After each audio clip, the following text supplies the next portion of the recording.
Hello दोस्तों, नमस्कार। मैं धनेश हूँ और आप कृषक इंडिया कृषक भारत देख रहे हैं।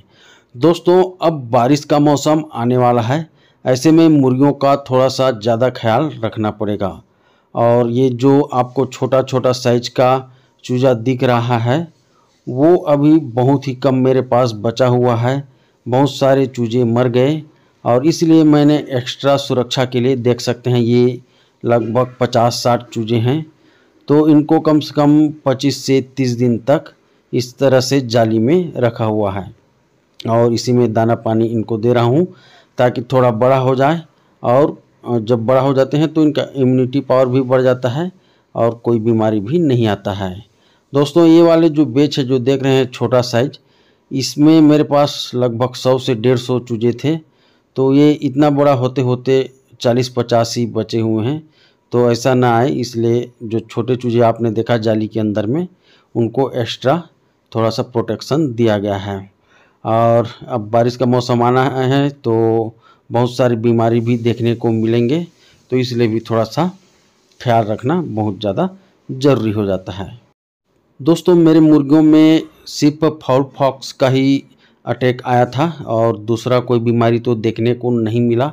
और फाउल पॉक्स जो है उतना ज़्यादा मुर्गियों को तो नहीं मारता, पूरा, यानी कहने का मतलब ये है कि एक साथ सभी मुर्गियों को नहीं मारता है और एक दो करके डेली ऐसी मारते रहेगा अगर आप उनका सही से केयर नहीं करेंगे। और वही गलती मैंने किया, जो छोटे चूजे हैं वो एक दो मरते गए और मैं शादी में या कुछ और अन्य कार्यक्रम में बिजी हो गया। तो मुझे पता ही नहीं चला कि मेरे 100-150 जो चूजे हैं उनमें से कब बहुत सारे चूजे मर गए। तो फाउल पॉक्स को भी हल्के में नहीं लेना चाहिए, जैसे ही लक्षण दिखता है उसका इलाज करना चाहिए।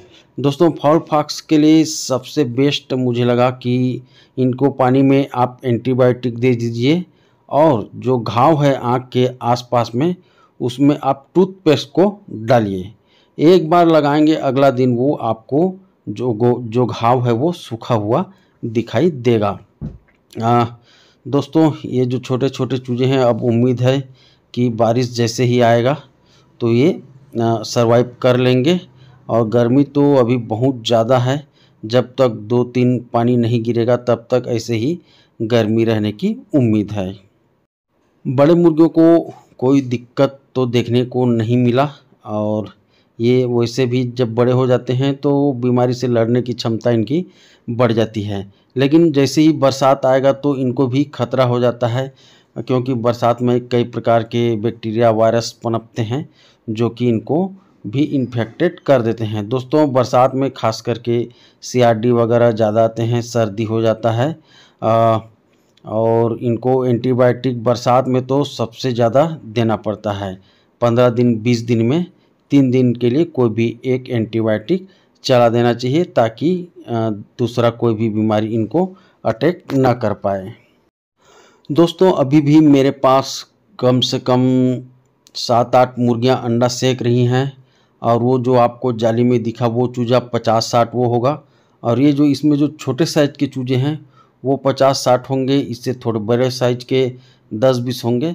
तो इस तरह से अभी अच्छा है, उतना भी नुकसान नहीं हुआ है। अब इस बार अच्छा से इनका ख्याल रखना है, तो नेक्स्ट जो सीज़न आएगा उसमें बहुत ज़्यादा इनका संख्या बढ़ जाएगा। और इनका अंडा देने के लिए थोड़ा सा व्यवस्था में गड़बड़ हो रहा था, तो मैं इनके लिए जो सब्जी का कैरेट होता है उसको लाया हूँ, उसमें ये अंडा देंगे।